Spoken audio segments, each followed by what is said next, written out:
Why does love, the thing we crave most, so often bring us so much pain? Have you ever felt like you're stuck in a loop, replaying the same relationship story over and over again? It's that familiar cycle of intense hope followed by confusing heartbreak. You might find yourself constantly anxious, needing reassurance that you're loved. Or perhaps you're on the other side, feeling an urge to pull away and create space whenever someone gets too close. Do you find yourself in a repeating cycle of hope and heartbreak, wondering if you're the problem? You ask yourself, why does this keep happening to me? You promise yourself it will be different next time, but somehow the story ends the same. This pattern isn't a character flaw, and it's not bad luck. There's a hidden reason for this, a script written in your past that's running in the background of your adult life. This invisible force dictates who you're drawn to, how you handle conflict, and why you suffer. It's the invisible architecture of your love life. But what if you could finally read that script? What if you could understand it and even rewrite it? By the end of this video, you'll know exactly what this script is, which version you have, and how it quietly directs your every move in love. Stick with me because understanding this one concept can change everything about your relationships. The key to unlocking these patterns is a powerful concept from psychology called attachment theory. First developed by psychologist John Bowlby in the mid-20th century, it explains how our earliest bonds with caregivers create a blueprint for how we connect with others as adults. This blueprint, or attachment style, determines our expectations of love and intimacy for the rest of our lives. It shapes our internal answer to two fundamental questions. Am I worthy of love?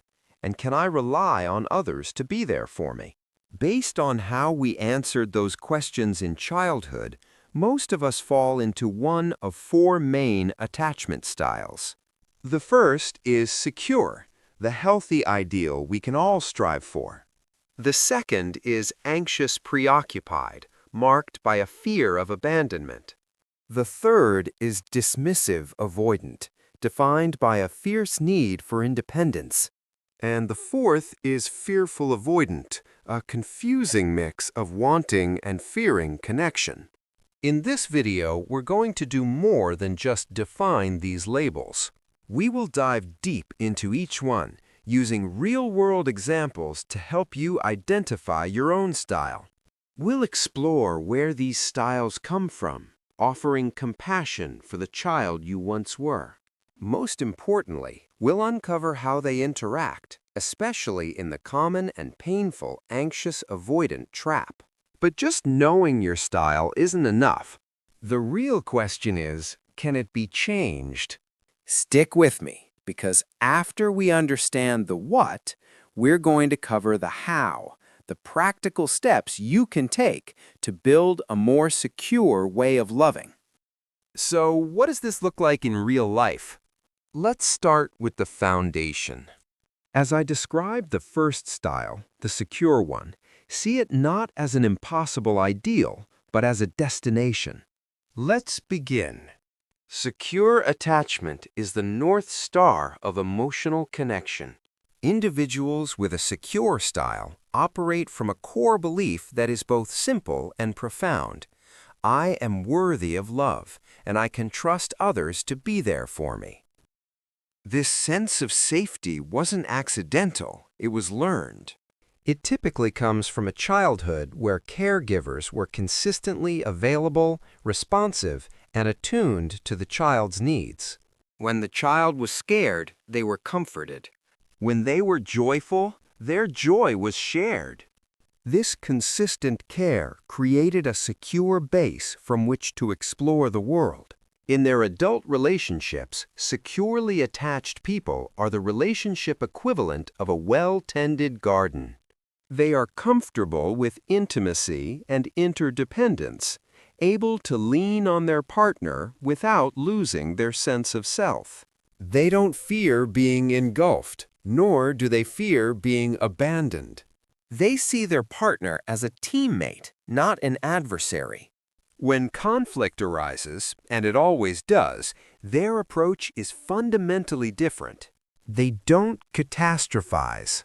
A late text message isn't a sign of impending doom, it's just a late text message. A disagreement isn't a relationship-ending event, it's a problem to be solved together.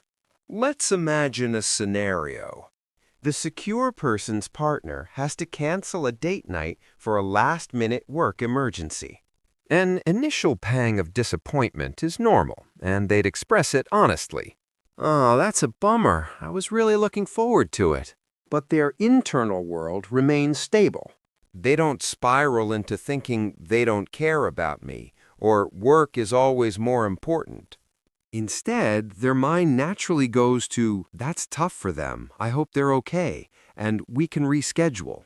They trust their partner's commitment and know that this one event doesn't define the entire relationship. They seek repair, not revenge. Their goal is to get back to a state of connection. This ability to communicate needs clearly, to trust, and to repair conflict constructively is the hallmark of the secure style. It's a state of emotional balance where love is a source of comfort and strength, not anxiety and fear. It's crucial to remember that this isn't a perfect state. Secure people still have bad days and arguments. The difference is their underlying belief in the resilience of their bond. They believe that love is safe. This style isn't a personality trait you're born with, it's a learned skill. And the good news is, anything that can be learned at any age.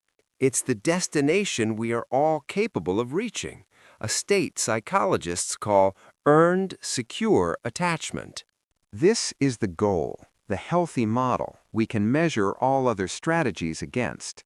It's what connection looks like when the hidden script is one of trust and safety. Now let's explore what happens when that script is written with a different kind of ink. We'll examine the strategy built on the fear that love is about to disappear. On the opposite end of the spectrum, from the calm confidence of the secure style, we find the anxious-preoccupied style. If the secure person's core belief is, "I can trust you," the anxious person's is a constant nagging question, "Are you sure you're not going to leave me?" This style is forged in a childhood of inconsistency. The caregiver was sometimes warm and available, but other times they were distant, distracted, or overwhelmed. Love was present, but it was unpredictable. For the child, this creates a state of hypervigilance. They learn that the only way to get their needs met is to amplify their cries, to cling, to constantly monitor their caregiver's mood. They become brilliant detectives of emotional distance. In adult relationships, this translates into a deep, consuming fear of abandonment. The anxious-preoccupied person often craves a level of closeness that can feel intense. They want to merge with their partner, to dissolve the space between them, because in that space, anxiety grows. Their emotional radar is always on, scanning for any hint of withdrawal or disinterest. This is why a minor event can feel like a major crisis. Consider the modern-day torture device for the anxiously attached, the text message. You send a vulnerable message to your partner. You see the read receipt. Minutes turn into an hour. The inner voice. They're upset with me. Did I say something wrong? They're losing interest. They've met someone else. This isn't logic, it's the old childhood script playing out. If I feel distance, I am in danger of being abandoned, and I must do anything to close that gap. This drive to close the gap leads to what psychologists call protest behaviors. This can look like excessive calling or texting, trying to provoke a reaction to get any sign of life, or withdrawing in a punitive way, hoping the other person will notice and come chasing. The tragedy is that these behaviors, born from a desperate need for connection, often end up pushing the partner away, creating the very outcome the anxious person fears most. It's crucial to reframe this. Your anxiety isn't neediness, it's a supercharged attempt to secure a connection. It's a system designed to protect you from the terrifying feeling of being left alone. A system that is now working in overdrive. When they feel loved and secure, the anxious partner can be one of the most attentive, caring, and passionate partners imaginable. The suffering comes from the constant, exhausting vigilance required to keep the fear of abandonment at bay. It's a full-time job to manage the anxiety that whispers, "This good thing is about to end." But what if the childhood script wasn't about the fear of someone leaving, but the fear of someone getting too close? Now we enter the fortress of independence, the world of the dismissive-avoidant attachment style, where the anxious person's world is defined by a fear of being left. The avoidance world is defined by a fear of being trapped. Their core belief is, I must rely only on myself. True intimacy is a loss of self. This script is often written in a childhood where the caregiver was not a source of comfort, but of neglect or intrusion. Emotions, especially needy ones like fear or sadness, may have been dismissed or even punished. The child learns a powerful protective lesson. My needs won't be met by others, so I must suppress them. I am safest when I am alone. Independence becomes their armor. In adulthood, these individuals appear as paragons of self-sufficiency. They are often successful, confident, and have many friends, but they keep their romantic partners at a distinct emotional arm's length. They prize their freedom above all else. When a partner starts to get too close, demanding more emotional intimacy or shared time, an internal alarm goes off. This is the fear of engulfment. To manage this fear, the dismissive-avoidant employs what psychologists call deactivating strategies. These are unconscious maneuvers designed to create distance. This can manifest as focusing intensely on work, dedicating all free time to a hobby, fixating on a partner's small flaws, or starting fights over minor issues. It's a way to turn down the volume on connection. The modern term ghosting is a classic, if extreme, deactivating strategy. It's the ultimate exit when the feeling of being suffocated becomes too much to bear. From the outside, this can look cold and callous, but it's essential to understand what's happening internally. The avoidant mantra isn't "I don't care," it's "I can't afford to care." Caring, needing someone feels dangerous. It's a threat to the hard-won fortress of self-reliance they've spent their entire life building. They aren't without feelings, they're just masters at suppressing them. They have disconnected from their own emotional world as a survival strategy. The tragedy for the dismissive-avoidant is their deep-seated loneliness, a loneliness they may not even consciously recognize. They equate independence with safety, but in doing so, they miss out on the profound comfort and joy of true, vulnerable partnership. They stand outside the warm house of connection, convincing themselves they prefer the cold. Now, what happens when you combine the person who is terrified of being left with the person who is terrified of being trapped? Before we get to that volatile combination, we must first understand the fourth and most complex style, fearful-avoidant, sometimes called disorganized attachment. if the other styles have a coherent, if flawed, strategy. The fearful-avoidant has no consistent strategy at all. Their core belief is a paradox. I desperately want intimacy, but I am terrified that it will destroy me. This often stems from a childhood that was frightening, where the caregiver, the supposed source of safety, was also a source of fear. This could be due to trauma, abuse, or a caregiver with unresolved trauma of their own. The child is trapped in an impossible situation. The person they must run to for safety is the same person they need to run away from. In adulthood, this creates a chaotic push-pull in relationships. The fearful-avoidant person craves connection and will often pursue it passionately at first. But as soon as real intimacy is achieved, the fear script kicks in. The person who was supposed to be a source of love now feels like a threat. They will then sabotage the relationship, pushing their partner away with anger or withdrawal, only to feel intense regret and loneliness once they are alone again, starting the cycle anew. It is a deeply painful and confusing internal world. And this brings us to the most common dynamic that fills therapists' offices around the world, the anxious-avoidant dance. It's a magnetic, almost gravitational pull between the anxious and dismissive-avoidant styles. Here's how it works. The anxious person, with their finely tuned radar for distance, is drawn to the avoidant's initial appearance of strength and independence. It feels safe and stable at first. The avoidant person is drawn to the anxious person's warmth, emotional vibrancy, and attentiveness.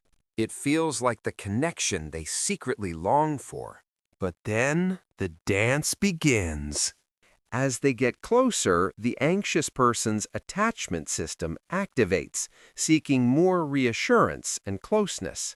This, in turn, triggers the avoidance alarm system, who feels engulfed and begins to pull away, using those deactivating strategies. The avoidance withdrawal sends the anxious partner into a panic. Their fear of abandonment is realized. They pursue harder, with more texts, more calls, more "we need to talk" conversations. This intensifies the avoidant's feeling of being suffocated, causing them to withdraw further, perhaps into silence or by leaving altogether. One's coping mechanism is the other's greatest trigger. They are locked in a perfectly painful feedback loop. The anxious and the avoidant are in a dance together because they are both, in their own way, terrified of the same thing: true, vulnerable intimacy. One fears intimacy because it might be taken away. The other fears it because it might take them over. This cycle is utterly exhausting and deeply invalidating for both people, leaving each feeling misunderstood and convinced the other is the problem. Now, this all might sound very deterministic and perhaps a little bleak. Seeing yourself or your partner so clearly in these painful patterns can be difficult. But here's the most important part. It's not. Your attachment style is not a life sentence. And that's what we're going to talk about next. All right, pause and breathe. You've likely identified with one or more of these styles. Feeling seen? Good. It can be painful to see yourself in these descriptions. That's okay. This is the first step.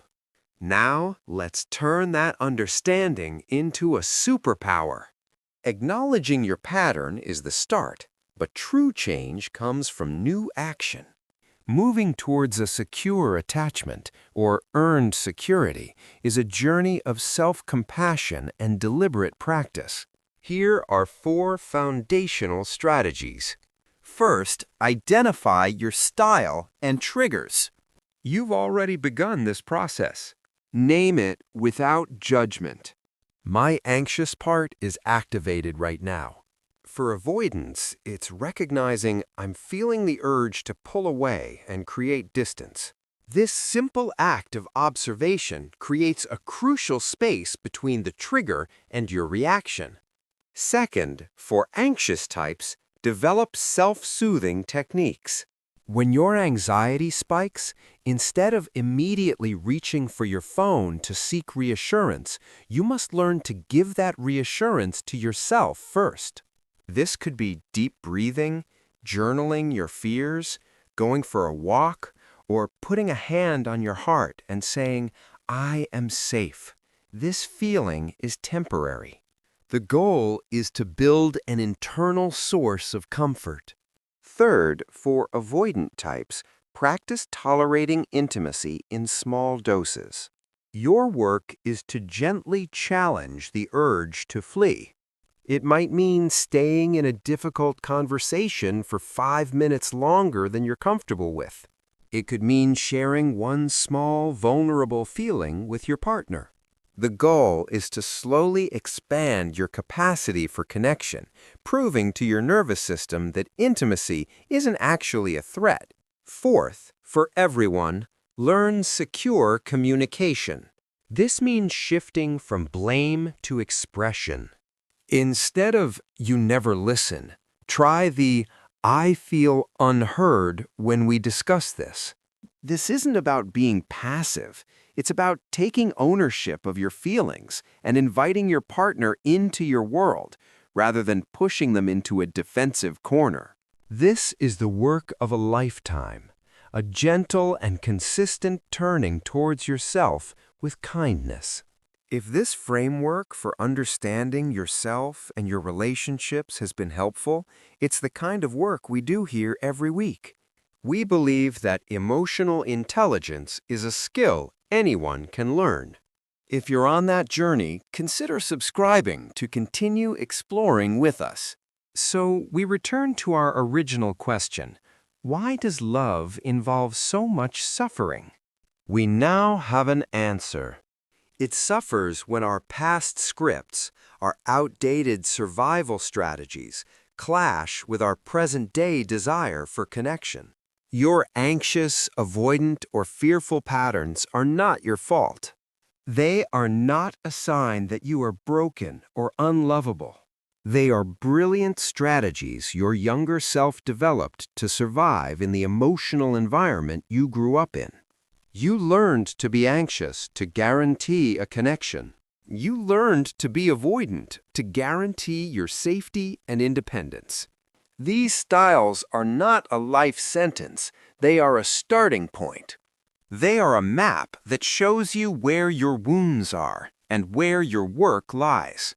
Understanding your attachment style is the first, most crucial step to creating the love you truly deserve. It gives you the power to pause, to see the old pattern emerge, and to choose a different path. It's the key that unlocks you from the prison of your past.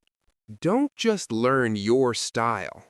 Use it as a map to guide you home to yourself. You are not your pattern. You are the one who is learning to read it, and you have the power to write a new ending. Thank you for taking this journey of introspection with me today. It takes courage to look at these parts of ourselves. If you want to continue building a more emotionally intelligent life, please like this video and subscribe for more deep dives into the psychology of living well. Thank you for watching.